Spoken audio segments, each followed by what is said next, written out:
काफ़ी लंबे वक़्त बाद अगर आप देखें कई सारी हार लगातार मिलने के बाद आखिरकार यूएई को अपनी पहली जीत यहाँ पर मिली है और वो है सीधे-सीधे अगर आप देखें नीदरलैंड्स में जाकर और स्कॉटलैंड को एक बहुत ही बड़े मार्जिन से यहाँ पर यूएई जो है वो मात देने में कामयाब रहा है और फाइनली एक जीत उन्हें यहाँ पर नसीब हुई। काफ़ी लंबे वक़्त से वो लगातार हार रहे हैं और आखिरकार जाकर उन्हें यहाँ पर जीत मिली है इस क्रिकेट वर्ल्ड कप लीग 2 में अगर हम बात करें। तो इस मैच में बात ज़रूर करेंगे किस तरह से आगे चीज़ें घटी हैं यूएई के लिए और स्कॉटलैंड आखिर कहाँ पर कमजोर पड़ता हुआ नजर आया इस गेम में और पहले मैच में भी स्कॉटलैंड की जो बैटिंग है उसने कहीं ना कहीं स्ट्रगल किया था अगर आप देखें और इस मैच में वो देखने को मिला। आखिर क्या कुछ बड़े रीजन रहे स्कॉटलैंड की हार के और यूएई के जीत के चले जानने की कोशिश करते हैं इस पोस्ट मैच एनालिसिस में। एंड शुरुआत करते हैं सबसे पहले फेवर फेस जानते हैं फिर उसके बाद धीरे धीरे आगे बढ़ते हैं या फिर मामला क्या यूएई के लिए कहाँ सही और स्कॉटलैंड के लिए कहाँ खराब होता हुआ चला। बिल्कुल अगर हम देखें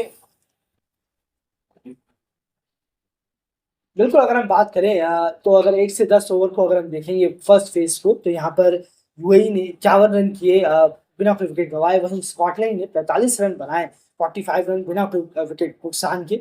और तो पहला फेज यूएई के नाम रहा। फिर मिड फेज की बात करें 11 से 40 ओवर की तो यहाँ 150 रन बनाए यूएई ने इस मिड फेज में और 4 विकेट गंवाए। वहीं स्कॉटलैंड ने इस मिड फेज में 131 रन बनाए और 8 विकेट का नुकसान उन्हें हुआ। बहुत ही ज्यादा पीछे हो गए, मैच में ही पीछे हो गए और ये फेस यूएई के नाम रहा।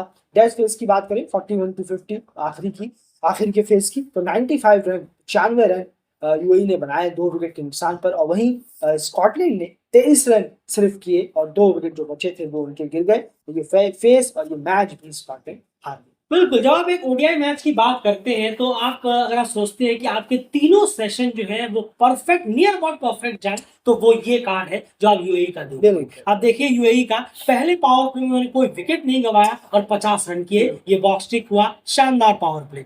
मिड फेज में 180 गेंदों में उन्होंने 150 रन किए, ये शानदार मिड फेज गया, इसको भी आप टिक करिए। और एंड में उन्होंने लगभग 10 के मिनट से रन बनाए हैं 9.5 के आसपास, 95 रन किए, ये भी परफेक्ट उनका सक्सेस। तो क्या बेहतरीन तीनों उनके सेशन गए हैं अगर आप देखें फर्स्ट पावर प्ले, बीच में, मिड में और लास्ट में, तीनों में ही शानदार परफॉर्मेंस यहाँ यूएई की देखने को मिली। जो याद होगा आपको जो पहले मैच का एनालाइज किया था यूएई वर्सेस स्कॉटलैंड, उसमें हमने एक चीज कही थी कि मिड फेस में कम से कम यूएई को 150 रन करने चाहिए थे, उन्होंने शायद 105-10 किए थे, वो बहुत ही कम थे। और आज देखिए बहुत ज्यादा बेहतरीन उन्होंने इसमें इजाफा किया है। 163 डॉट बॉल यूएई ने खेली और 141 डॉट बॉल स्कॉटलैंड ने खेली है। यूएई के बल्लेबाजों की तरफ आगे बढ़ते हैं कि ये जो इतने भारी भरकम रन किए हैं ये आखिर आए कहां से है और यहाँ पर पूरा क्रेडिट यहाँ पर जाएगा टॉप ऑर्डर और मिडिल ऑर्डर। जी हाँ, पूरा आप जो देख रहे हैं लगातार आर्यन शर्मा से लेकर मोहम्मद वसीम तक आपको सभी स्कोर करते हुए नजर आएंगे। यहाँ पर आर्यन शर्मा एक बहुत अच्छा स्टार्ट जरूर दिलाते हैं, मानना पड़ेगा।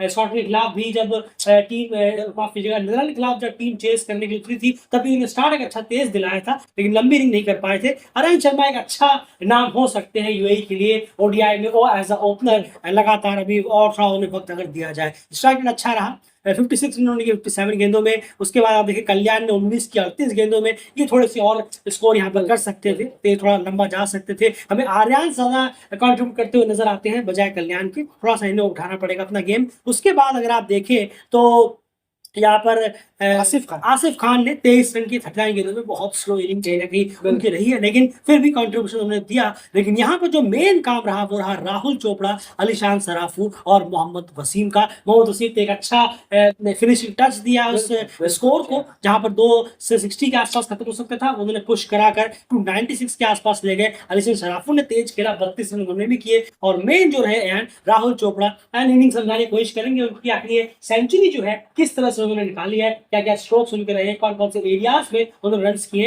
ये जानना बहुत जरूरी है। बिल्कुल समझाने से पहले तारीफ जरूर करती है कि आप बल्लेबाजों का स्ट्राइक रेट देखिए। आप देखेंगे आर्यन शर्मा का, राहुल चोपड़ा का, मोहम्मद वसीम का और उसके बाद हम बात करें अलीशान सराफू का। तो आप जिस तरीके के स्ट्राइक रेट देख रहे हैं अवे में जाकर, नीदरलैंड में जाकर जहां यूएई जाती नहीं है वहां पर इस तरीके की बल्लेबाजी, इस तरीके का स्ट्राइक रेट, ये नहीं कह रहे 100-150 का स्ट्राइक रेट, लेकिन 80-90 का जो स्ट्राइक रेट जो इतना मेंटेन किए हुए हैं ये शानदार है, बहुत अच्छा लगा। जबकि यहाँ कुछ लड़के फर्स्ट टाइम गए हैं नीदरलैंड, जिनको इतना एक्सपीरियंस नहीं है इस माहौल का, ये देखकर काफी अच्छा लगा। ये बहुत अच्छी चीज है, बिल्कुल सही कहा जो आपने। बहुत और बहुत ना जरूरी ही है। ना ही वो कंडीशन में ढले हैं, बस बस खेले भी तो 2 बिल्कुल, मैच ही खेले थे, तो ये अच्छी है यहाँ टफ पर। है, दिखने में आसान लगता है लेकिन बहुत अच्छा, बहुत ही अच्छा। जी हाँ, तो ये आपने सही कहा, दिखने में बहुत आसान लग रहा होगा कि अरे गए हाँ मार दिया, लेकिन नहीं, अरे इतना नहीं, आसान नहीं है। यूरोप कंडीशन में 50 जाकर ओवर किसी एशियन बल्लेबाजों का और इस तरह से स्ट्राइक रेट से रन करना। हाँ जी हाँ, राहुल चोपड़ा की इनिंग के बारे में कुछ बात करेंगे? जरूर। देखिए, अगर हम उनके वैगन व्हील पर नजर डालें तो हमें काफी अच्छा वैगन व्हील नजर आएगा। अगर हम देखें स्क्वायर लेग, फाइन लेग की तरफ थोड़े ज्यादा रन हमें दिख रहे हैं, और वहीं पर पॉइंट की तरफ 18 रन है, मिड विकेट की तरफ मिड ऑफ, और मिड ऑफ की तरफ बिल्कुल ही रन नहीं है। अगर आप देखें ये बॉलिंग, अगर आप इसको, हम बॉलिंग पर जरूर जाएंगे, बात जरूर करेंगे, और लेकिन थोड़ा सा आप देखेंगे तो वैगन व्हील जो दर्शा रहा है वो हमें लेग साइड की तरफ, फ्रंट साइड की तरफ ज्यादा दर्शा रहा है। क्यों? क्योंकि कुछ शॉट इन्होंने भी ट्राई किए हैं उस तरह, ऐसा नहीं है कि इन्होंने कुछ ट्राई नहीं किया, सिर्फ बॉलिंग ही ऐसी आ रही थी, नहीं, इन्होंने भी ऑन साइड का काफी सहारा लिया और कवर एरिया और इस मिड ऑफ वगैरह के एरिया से बचने की कोशिश जरूर की है, और रन थोड़े से डॉट बॉल्स काफी खेली इन्होंने जब इस एरिया पर आई बात मारने की। लेकिन ऑन साइड पर, जो कि इनका स्ट्रॉन्ग जोन भी है, काफी अच्छा खेलते हैं ये ऑन साइड पर, वहां पर इन्होंने खासा रन बटोरा। बिल्कुल सही कहा आपने, तो डेफिनेटली यहाँ पर ये देखने वाली बात है कि, और उसके बाद जो उन्हें जब कवर्स और मिड ऑफ में यहाँ पर चीजें रही हैं, जब उसको गए तब उन्होंने डॉट बॉल जरूर खेली, लेकिन उसका उन्होंने टीम पर असर नहीं पड़ने दिया। उसके बाद उन्होंने स्ट्राइक रेट को तेज किया और मेंटेन करके यही तो बात है, टोटल किया, ये सबसे इंपॉर्टेंट है। जैसे कि लगातार हम कहते भी है कि आप डॉट बॉल्स लीजिए, बिल्कुल लीजिए, लेकिन अगर आप आउट होकर चले गए गलत वक्त पर, जब आपको पेस उठाना था गेम अपना, तो आपसे बड़ा क्रिमिनल कोई नहीं होगा उस गेम के कॉन्टेक्स्ट में, अगर हम बात करें। एंड चलते हैं हम स्कॉटलैंड की बॉलिंग डिपार्टमेंट की तरफ। स्कॉटलैंड के बॉलर्स का सूरत हाल समझाने की कोशिश करेंगे, क्या रहा पूरा गेम प्लान स्कॉटलैंड का, कहां 296 रन खर्च कर डाले स्कॉटलैंड के बॉलर्स। नहीं, बिल्कुल, अगर आप देखें बहुत ही ज़्यादा पुअर हमें आउटिंग दिख रही है बॉलर्स की, और बिल्कुल भी ठीक नहीं है, और कोई हमें लिटरल मूवमेंट या कोई अर्ली मूवमेंट, एंड स्कॉटलैंड के पेसर्स बिल्कुल फायदा नहीं उठा पा रहे हैं। बिल्कुल बिल्कुल, ये हैरानी भरा है कि आप कंडीशन देख रहे हैं, अच्छा कंडीशन है, हवा भी चलती है,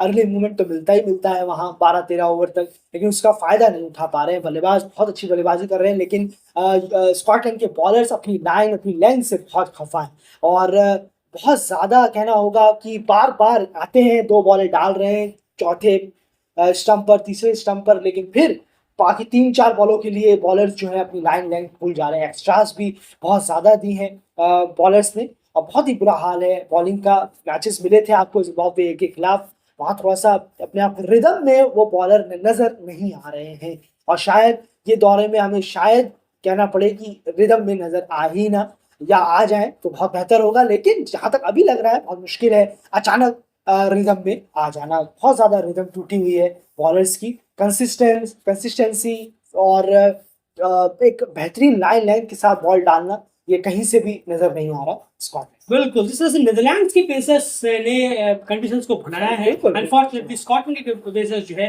पूरी तरह से फेलियर है। इस बॉलिंग लाइनअप में एक बहुत इंपॉर्टेंट चीज आप मिस आउट कर रहे होंगे, पेसर्स का फॉर्म जरूर खराब गया है, वो है मार्क वार्ड पे जो रन्स पड़े हैं। 10 ओवरों में 55 रन यहाँ मार्क वार्ड ने दिए और विकेट महज 1 रन निकाला। ये भी एक बहुत ही ज्यादा खराब परफॉर्मेंस रहा, क्योंकि मार्क वार्ड के साथ आप देखेंगे डेफिनेटली यहाँ पर उनको कम से कम 2-3 विकेट और रन्स में कम से कम कमी यहाँ पर लानी चाहिए, तो उनका भी आउटिंग इतना खासा नहीं गया विद द बॉल, अगर हम बात करें। उसके बाद एंड स्कॉटलैंड की अब चेज की तरफ आगे बढ़ते हैं। स्कॉटलैंड का जो चेज यहाँ पर रहा है, तो अगर आप देखेंगे यहाँ पर ओपनिंग स्टैंड जो है बहुत ही शानदार रहा, यहाँ 69 रन पर बीच स्कॉटलैंड 0 था, लगभग वही उन्होंने वापस से फेस किया जो पहले मैच में फेस किया था स्कॉटलैंड वर्सेस के बीच में। शुरुआत दमदार रही, 104 रन पर 1 विकेट था वहां पर, लेकिन देखते ही देखते 70-80 तक उन्होंने अपने 7 विकेट गंवा दिए थे। इस बार में हमें कुछ यही देखने को मिला। अगर आप देखेंगे जॉर्ज मनसन ने 43 किए, 4 विकेट 27 किया, यहाँ लग रहा था एक बेहतरीन मैच जाएगा, 69 रन तक कहीं ना कहीं बन गए थे, लेकिन उसके बाद जो 1 विकेट गिरने के बाद जिस तरह से टीम बेपटरी हुई है, एंड क्या कहेंगे, उसके बाद कुछ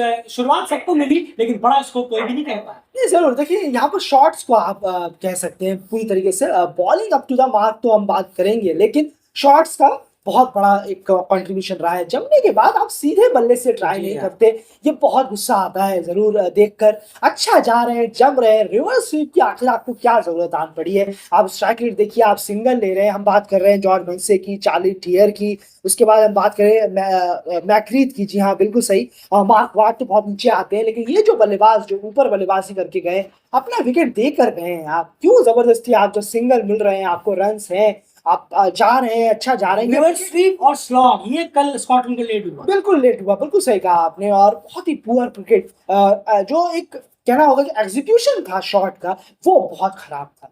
किस तरह आप रन्स बन रहे हैं, आप विकेट देकर जा रहे हैं, ये बहुत खराब चीज है, इससे बचना चाहिए। बेवजह एक शॉट लग चुका है, 10 बार वही आप ट्राई करने के लिए जाएंगे। आप स्कॉटलैंड है तो आप ट्राई कर सकते हैं, ये बकवास सोच है। और ये चीजें बहुत गलत हैं जो हमने कल देखने को मिली हैं। और ओवर ट्राई करने के लिए जा रहे हैं प्लेयर्स, खासकर जो हमने नाम दिए अभी कुछ देर पहले। बहुत ही खराब रहा है स्कॉटलैंड का एज अ बैटिंग यूनिट, अगर हम बात करें। बिल्कुल ये एक रियलिटी चेक है मेरे ख्याल से बहुत बेहतरीन स्कॉटलैंड के लिए, क्योंकि फॉर ग्रांटेड कहीं ना कहीं अगर आप बल्लेबाजों के शॉट देखेंगे कल उनके, ऐसा लगेगा कि बहुत फॉर ग्रांटेड। बिल्कुल बिल्कुल सर, जी हाँ। ये स्कॉटलैंड बिल्कुल ठीक है, आप स्कॉटलैंड आप कई बार प्रूव कर चुके हैं, लेकिन आपके लिए भी एक मैच इंपॉर्टेंट है। पांचवें नंबर पे आपको वर्ल्ड कप क्वालिफायर में पहुंचना है, वहां पर टीमों से मिलना है, आपके लिए अलग चीज है। आपको सिर्फ ओडीआई स्टेटस बचाकर वापस नहीं आना है, वो आपके लिए अचीवमेंट नहीं होगा। ओडीआई स्टेटस बचाना इज नॉट एन अचीवमेंट। जो पहली बार गेन करते हैं उनके लिए अचीवमेंट होता है, जो सर्वाइव करते हैं उनके लिए अचीवमेंट नहीं, उनके लिए वर्ल्ड कप क्वालिफायर क्रैक करना। तो ये सब चीजें फिर वहां एक्सपोज हो जाएंगी जब आप फुल मेंबर्स के खिलाफ खेलते हुए नजर आएंगे। तो ये ध्यान रखने की जरूरत है, फॉर ग्रांटेड मत लीजिए कम से कम, भले ही आप स्कॉटलैंड या नीदरलैंड ही क्यों ना हो। तो यहाँ पर उसके बाद ये चीजें नहीं जो विकेट गंवाने में सारे बल्लेबाजों ने स्टार्ट मिलने के बाद में विकेट गंवा दिए, और फिर देखते ही देखते टीम जो है पूरी तरह से बेपटरी हो गई। लॉर्ड कुछ खास कंट्रीब्यूशन आया नहीं, और टीम भारी भरकम 97 रन से